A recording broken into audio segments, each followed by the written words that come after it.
Nós podemos dizer que não há nada de novidade na manifestação do Ministério Público Federal, apresentando as suas razões finais, como fez no dia de ontem, no processo crime contra o ex-presidente Jair Bolsonaro e ex-ministros do seu governo. O Procurador-Geral da República manteve a mesma posição que registrou quando efetuou a denúncia-crime contra o ex-presidente, o general Braga Neto, que continua preso no Rio de Janeiro, e outros ex-integrantes do governo Bolsonaro. O diferente foi o Procurador-Geral fazer restrições à delação premiada do ex-ajudante de ordem de Bolsonaro, o coronel Mauro Cid, ao pedir que ele sofra uma pena por não ter cumprido todos os pontos do acordo de delação. Como o Procurador-Geral manteve praticamente intacta toda a sua denúncia, alegando as razões finais, alegações finais, de que foi provado o que ele denunciou, é voz corrente hoje no país que o ex-presidente Bolsonaro será mesmo condenado. Pelos crimes arrolados pelo Ministério Público Federal, pelo Procurador-Geral da República, os crimes, as penas poderiam chegar a pouco mais de 40 anos de prisão. É possível que ele não venha ser condenado à pena máxima, mas, no sentir geral, ele será condenado e vai ser preso. Agora, mais antecipadamente, em razão dessa manifestação do presidente dos Estados Unidos, o Trump, querendo interferir nas questões internas, sobretudo na área judicial no Brasil. Uma loucura, sem dúvida. Ainda falando dessa história de crimes, embora o nosso programa não seja um programa da área criminal, mas os políticos hoje estão cometendo tantos crimes quanto muitos marginais que temos no país inteiro. Estamos de posse de um relatório de investigação e formação de prova dos atos de improbidade administrativa no município de Nova Russas, Ceará, feito pelo PROCAP.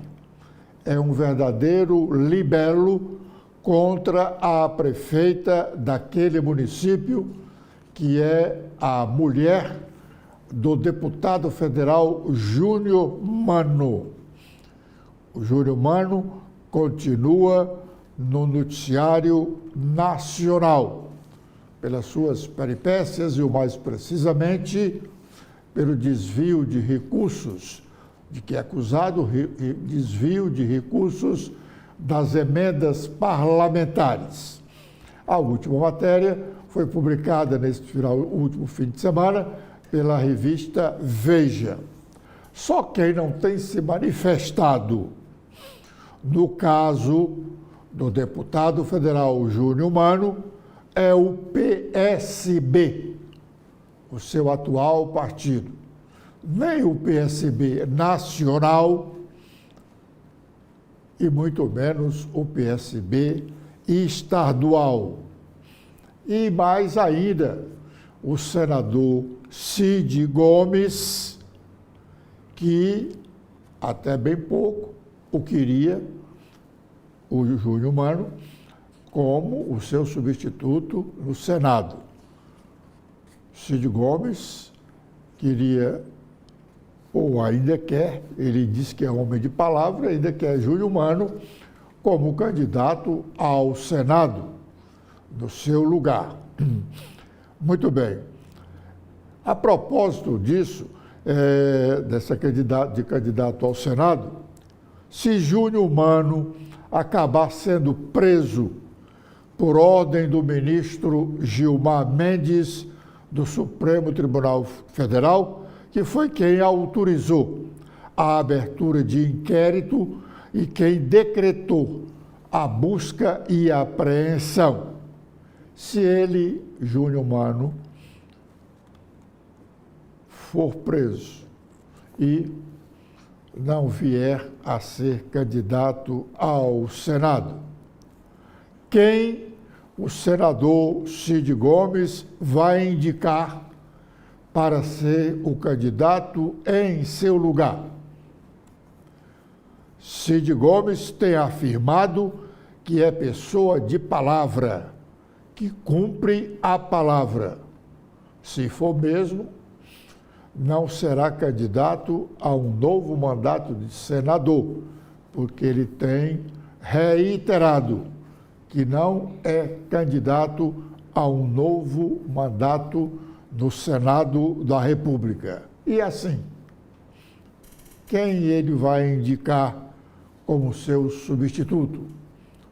Um outro Peralta, como o Júnior Mano?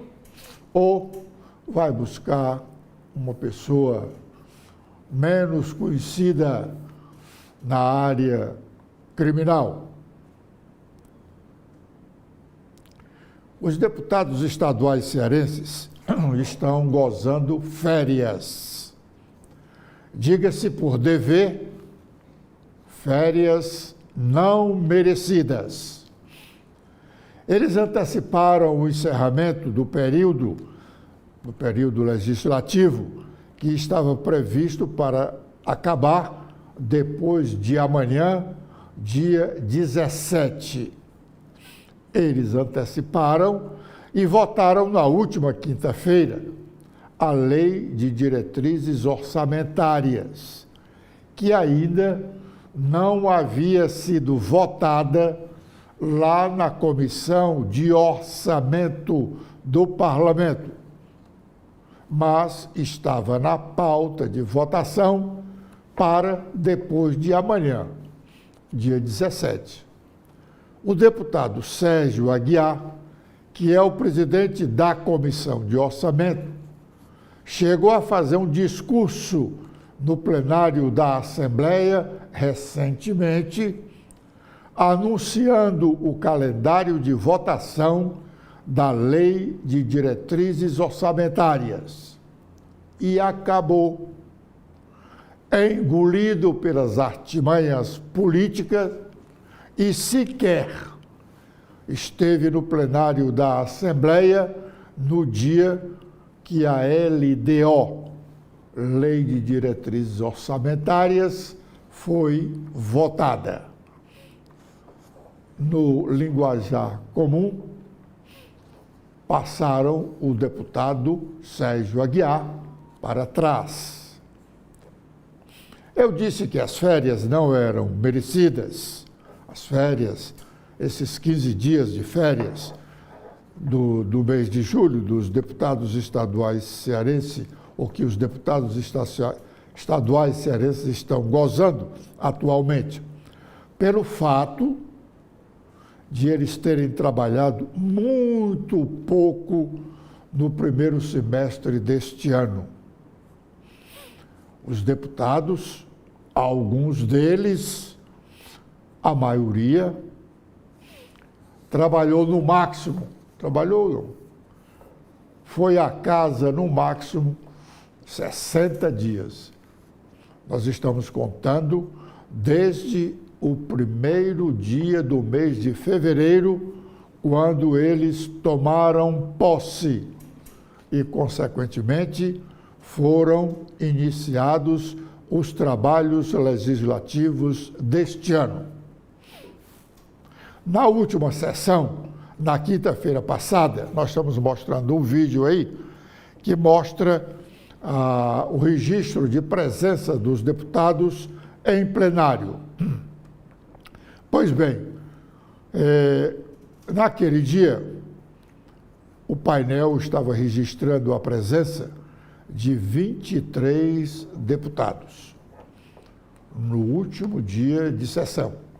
Todos eles haviam sido comunicados de que na quinta-feira aconteceria a última sessão ordinária do primeiro semestre deste ano, pois lá estavam registradas as presenças de 23 deputados. E nós estamos mostrando aí no vídeo que eles não estavam no plenário. Tinha lá a presença deles. É como se dizia antigamente, que o servidor público chegava na repartição, naquela época era comum os homens usarem o paletó, então a maioria chegava, colocava o paletó na cadeira e desaparecia. Quando alguém procurava pelo fulano, um outro chegava e dizia, não, ele está na casa, o paletó dele está aí na cadeira. Pois é o que os deputados estaduais fazem. Registram presença, mas lá não estão. É a tal presença virtual, plenário vazio. O líder do governo, o deputado, está aí, Guilherme Sampaio, estava falando para o plenário vazio. Ele está se dirigindo aí para as cadeiras vazias e um grupo de jornalistas que fica atrás desse vidro, numa sala de imprensa. Pois bem, é por isso que nós podemos dizer que os deputados estão gozando férias não merecidas. E o pior, no dia de votação, ou da votação mais importante do semestre, a Lei de Diretrizes Orçamentárias. Ao fim da sessão, já no final da tarde, a matéria foi aprovada com o voto de 36 deputados, a maioria virtual, porque o plenário estava parcialmente vazio. Aliás, na Assembleia, nós temos um grupo de deputados, um grupo significativo. Nós vamos começar a mostrar quem são esses deputados. Vamos mostrar imagens de alguns deles. Estão aí imagens do Carmelo Neto, o Bruno Pedrosa, a Emília Pessoa, que, por sinal, está de licença agora. Ela saiu de licença recentemente. A Marta Gonçalves, o Davi Raimundão, a Luana Régia e o Luiz Henrique, este que se intitula de apóstolo. Esses aí são os mais ausentes do plenário da Assembleia. Talvez visitem o plenário da casa uma vez por mês. Esses aí. Nós vamos mostrar depois alguns outros, menos faltosos do que esses, mas também muito faltosos. É bom que nós nos lembremos da imagem deles aí, do Carmelo, do Bruno, da Emília, da Marta, do Davi, da Luana e do tal apóstolo. E o pior, eles recebem mensalmente como se todos os dias estivessem trabalhando. Aliás, eles não precisam trabalhar todos os dias. Eles só precisam trabalhar 3 vezes por semana, terça, quarta e quinta-feira. E nem isso eles fazem. E no fim do mês, recebem o subsídio, que cada deputado ganha 75% do que ganha um deputado federal. Um deputado federal ganha R$ 41.600 por mês. O estadual ganha próximo de 36. E o estadual tem mais uma ajuda de custo para saúde de 5.000 e poucos reais. Portanto, esses aí que não trabalham, todo mês recebem R$ 41.000 do erário cearense. Será que eles merecem voltar a ser deputados estaduais nas eleições do próximo ano? Com essa indagação, nós encerramos a nossa participação neste primeiro bloco de notícias da manhã.